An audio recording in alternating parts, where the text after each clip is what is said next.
दोस्तों जितने भी मनुष्य हैं आज धरती पे सब मानते हैं सबका मालिक एक, पर आज तक संत रामपाल जी महाराज जी के अलावा कोई बता ही नहीं पाया वो सबका मालिक एक कौन है। तो आज आपको चारों पवित्र धर्मों के ग्रंथों से दिखाएंगे सबका मालिक एक कौन है। देखिए अथर्ववेद, ये अथर्ववेद है। इसमें देखिए अथर्ववेद के कांड नंबर 4, अनुवाक नंबर 1, मंत्र नंबर 7, यो अथर्वाणम पितरम देव बंधुम बृहस्पतिम नमसाव च गच्छा तुम विश्वेशम जनिता यथा से कबीर देवो ने दभायत सवधावान। जिस परमात्मा ने सृष्टि बनाई है उसका नाम कबीर देव है। हो गया क्लियर वेद से। और दिखाते हैं मुस्लिम धर्म की जो सबसे माननीय पुस्तक है वो है कुरान शरीफ। इसमें दिखाते हैं अभी आपको प्रमाण कि परमात्मा का नाम क्या है। ये देखिए सूरत फुरकानी 25 आयत नंबर 52 में पढ़िए आप, फला तुतिल काफिरीन व जाहिदुम बिही जिहादन कबीरन। और देखिए 58वीं आयत देखिए अब, इबाद ही खबीरा, जिस भगवान की पूजा करनी है इबादत के योग्य है वो कबीर है। ए रहमानु फसल बिही खबीरन, वो कबीर है। यहाँ बताया भी है जिसने आसमानों और जमीन और जो कुछ उनके बीच में है सबको 6 दिन में पैदा किया फिर तख्त पर जा विराजा। इन्होंने बोल दिया वह अल्लाह बड़ा, जबकि साफ लिखा है वो अल्लाह कबीर। खबीर लिखा है, कबीर लिखा है। तो ये क्लियर हुआ पवित्र मुस्लिम धर्म की कुरान से क्लियर। अब आपको दिखाते हैं पवित्र सिख धर्म की गुरु ग्रंथ साहिब से कि परमात्मा का नाम क्या है। देखिए आदि श्री गुरु ग्रंथ साहिब है और इसमें नानक जी की वाणी क्या कहती है। आप आगे राग तिलंग मेला 1 में, यक अर्ज गुफ्तम पेश तोदर गोस्कून करतार हक्का कबीर करीम तू बे ऐब परवरदिगार। करतार मतलब भगवान, परवरदिगार मतलब भगवान, और बे ऐब अर्थात निर्विकार प्रभु कौन, हक्का कबीर अर्थात अमर कबीर जो कि दयालु है, करीम है। ये नानक जी बता के गए हुए हैं।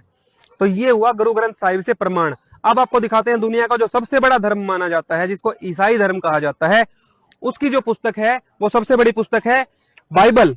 और आज आपको दिखाते हैं ऑर्थोडॉक्स जूइश बाइबल जो कि बहुत ही पुराना संस्करण है। देखिए द ऑर्थोडॉक्स जूइश बाइबल, इसमें आप आ जाइए आयुब के 34 के 17 में देखिए यहां साफ लिखा है कबीर द माइटी वन, जो समर्थ प्रभु है वो कबीर है। 24वें में देखिए कबीरिम द माइटी मैन, समर्थ प्रभु। और देखो 36 के 5 में देखो यहां तो क्लियर ही कर दिया बिल्कुल, सी एल इज कबीर, जो भगवानों का भगवान है वो कबीर है, माइटी है, वो समर्थ है सब कुछ करने में। तो दोस्तों संत रामपाल जी महाराज जी ने प्रूव कर दिया सबका मालिक एक, और कबीर इज गॉड, वो कबीर ही परमात्मा है, अल्लाह है, खुदा है, भगवान है, सबका मालिक है। अगर आपको पूरी जानकारी चाहिए तो यूट्यूब पर जाइए और लिखिए संत रामपाल जी महाराज सत साहिब। दोस्तों आज आपको 4 वेदों में प्रमाण बताते हैं कि कबीर साहब ही पूर्ण ब्रह्म है, पूर्ण परमात्मा है और नहीं जन्मते हैं नहीं मरते हैं। ये 4 वेद हैं, यजुर्वेद, सामवेद, ऋग्वेद और अर्थनवेद। ये ऋग्वेद हैं, इसमें ये प्रमाण है। ये देखो आपके सामने ऋग्वेद मंडल नंबर, इसमें ये लिखा हुआ है। सामने संस्कृत में भी वो कबीर और हिंदी में अनुवाद किया हुआ है, वो परमात्मा कबीर देव सर्वज्ञ है। सर्वज्ञ मतलब वो कबीर देव है। ये अर्थवेद हैं, अर्थवेद में भी प्रमाण मिलता है कबीर साहब पूर्ण परमात्मा है। कबीर देव ये संस्कृत का मूल मंत्र है और उसके बाद ये गतिशील वो पुरुष कबीर देव है। ये यजुर्वेद है, यजुर्वेद में भी प्रमाण मिलता है। ये देखो यजुर्वेद में मंत्र में लिखा हुआ है कबीर देव, कबीर ग्रीड, और इसमें हिंदी अनुवाद भी क्या है, हे जगदीश्वर, वो कबीर देव है। ये सामवेद हैं, सामवेद में भी प्रमाण है कि वो शिशु रूप में कमल के फूल के ऊपर प्रकट होते हैं और उनका नाम है कबीर नाम। कबीर नाम सामवेद में भी है, शिशु के रूप में प्रकट होते हैं फूल पे और कबीर वाणी बोलते हैं, कबीर गिरवी, और उनका नाम है कबीर नाम।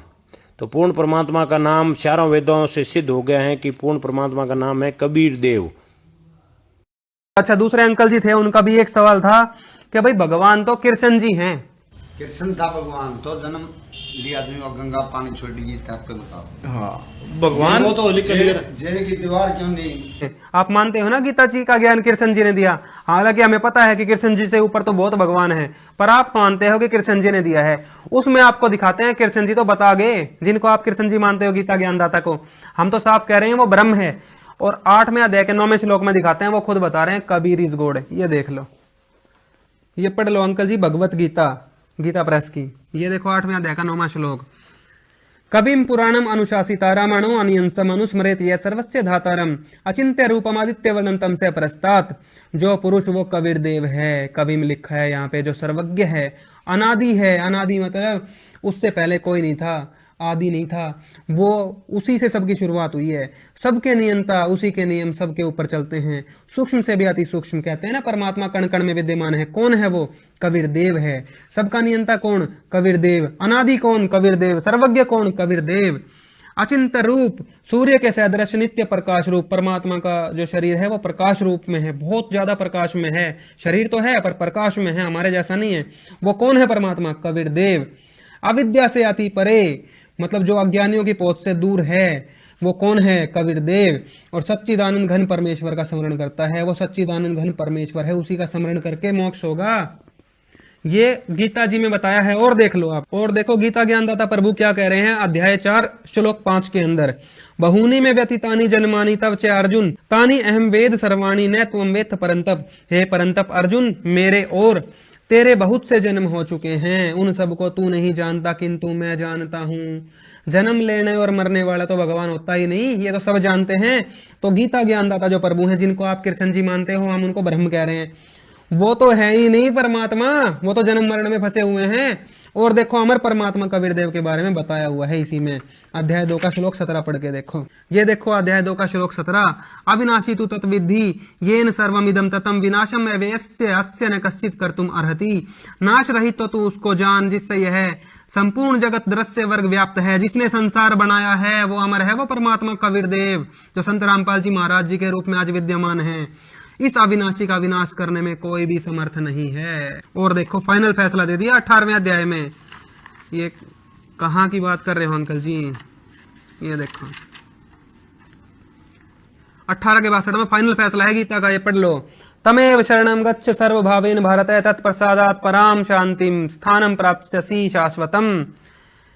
ये देखो, हे भारत, तू सब प्रकार से उस परमेश्वर की ही शरण में जा, उसकी कृपा से ही तू परम शांति को तथा सनातन परम धाम को प्राप्त होगा। मोक्ष मिलेगा संत रामपाल जी महाराज अर्थात कबीर परमेश्वर की भक्ति से। उसकी शरण में जाने के लिए बोल दिया आपके अनुसार कृष्ण जी ने। ये गीता का आखिरी अध्याय था जी।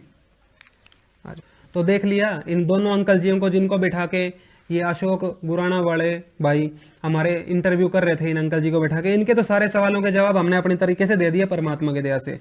हजारों लोग हमसे पूछ चुके हैं कि कबीर साहब ने तो कभी अपने आप को भगवान नहीं बताया, आप क्यों कहते हो?